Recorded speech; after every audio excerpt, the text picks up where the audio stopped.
नमस्कार। The fraud exposure news and views network में आपका स्वागत है। आज हम बात करेंगे राष्ट्रीय स्वयंसेवक संघ के प्रमुख मोहन भागवत तथा ऑल इंडिया इमाम ऑर्गेनाइजेशन के प्रमुख उमर अहमद इलियासी के बीच जो राजनीतिक गुफ्तगू हुई थी उसके बारे में। पिछले बृहस्पतिवार को ये दोनों महान हस्तियां एक साथ मिली थी। संघ प्रमुख मोहन भागवत उनसे मिलने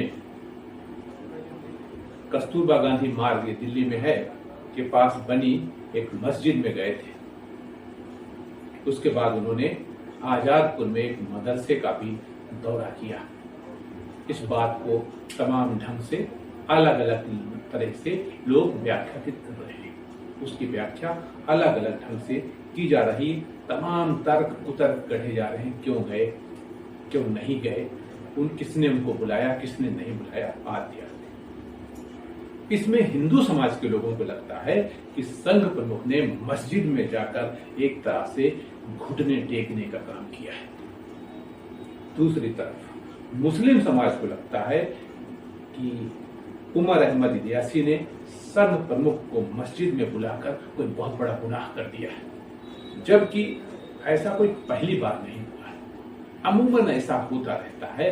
संघ प्रमुख आए दिन इस तरह के लोगों से, विद्वानों से, चाहे मुस्लिम समाज के हों, चाहे क्रिश्चियन समाज के हों, चाहे सिख समाज के हों, उनसे मिलते रहते हैं, बातचीत करते रहते हैं और दोनों की बातचीत का लक्ष्य होता है देश, राष्ट्र। लखनऊ के एक वरिष्ठ अधिवक्ता ने तो बाकायदा संघ प्रमुख से इस्तीफे की एक मांग तक कर दी। उनका कहना है कि संघ प्रमुख को मस्जिद में नहीं जाना चाहिए था।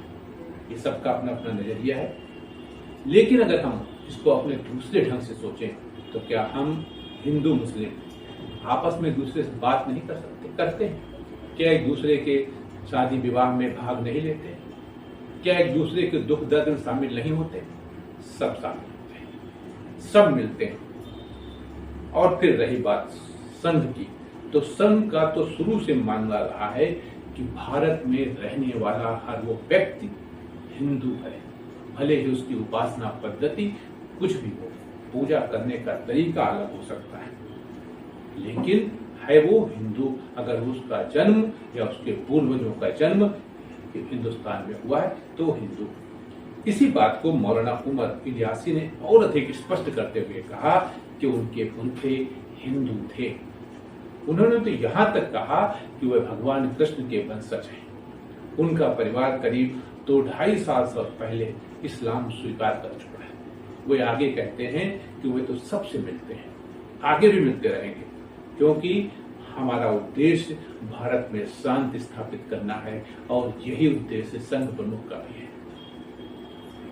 भारत में शांति के लिए जो भी आवश्यक होगा वो हम लोग करेंगे।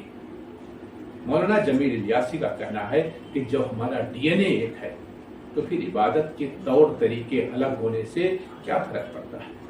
हैं तो हम इसी राष्ट्र के बासिंदे।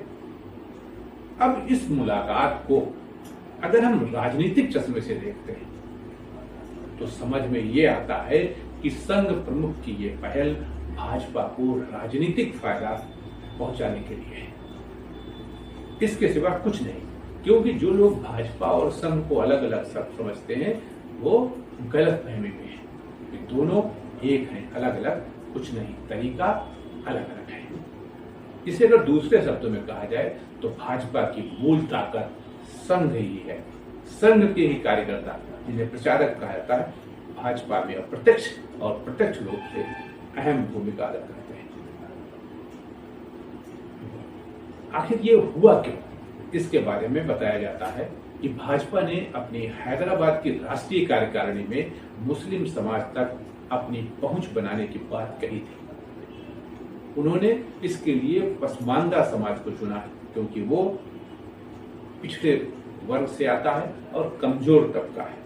इस पर पसमानदा समाज की ओर से कहा गया था कि जो भी राजनीतिक दल उनके समाज को उठाने का काम करेगा, उत्थान की बात करेगा, वो उसके साथ जा सकते हैं। अब यहां तक तो बात समझ में आ रही है, संघ प्रमुख का मिलना यहां तक तो पल्ले पड़ रहा है, दिमाग में आ रही है। लेकिन इसमें कुछ अन्य बुद्धिजीवी बीच में आ गए और उनका कहना है कि राहुल गांधी की भारत जोड़ो यात्रा ने संघ को और भाजपा को परेशान करके रख दिया, क्योंकि उनकी स्वीकार्यता और लोकप्रियता राहुल गांधी की बढ़ती जा रही है। इससे भाजपा और संघ दोनों परेशान हैं। ये भाजपा के लिए खतरे की घंटी हो सकती है। खैर, सबके अपने अपने नजरिए हैं, अपना अपना दृष्टिकोण है, लेकिन संघ का नजरिया सबसे भिन्न है, क्योंकि संघ का लक्ष्य हिंदू, मुसलमान, सिख, ईसाई सभी को साथ लेकर, साथ रखकर सांप्रदायिक सौहार्द तथा सद्भावना स्थापित करना है। इसका स्वागत किया ही जाना चाहिए, इसमें कुछ भी गलत नहीं है, क्योंकि ये मिशन कोई छोटा मोटा मिशन नहीं है और न ही ये मिशन केवल सत्ता प्राप्त करने का मिशन है, बिल्कुल नहीं। संघ 1925 से काम करता आ रहा, दशहरा आ रहा है। सन 1925 में दशहरे के दिन नागपुर में राष्ट्रीय स्वयंसेवक संघ की स्थापना हुई थी। तब से संघ हिंदू समाज को जोड़ने का काम कर रहा है और अब वो देश के प्रत्येक उस व्यक्ति को जोड़ने के काम में लगा है जिसका जन्म भारत में हुआ है, भले हो उसने धर्म कोई अपनाया हो, उसकी पूजा पद्धति कोई हो, उनको ही जोड़ने में लगा है। जब से भाजपा की तत्कालीन प्रवक्ता नुपुर शर्मा की विवादित टिप्पणी आई थी, उसके बाद से संघ इसी काम में लगा हुआ है। इसलिए मेरी समझ से संघ प्रमुख का मिलना मौलाना साहब से कोई नई बात नहीं है, कोई ऐसा नहीं है जिससे कोई बहुत बड़ा भूचाल आ जाए या तूफान आ जाए। उन दोनों के इस कदम का स्वागत किया ही जाना चाहिए। नमस्कार।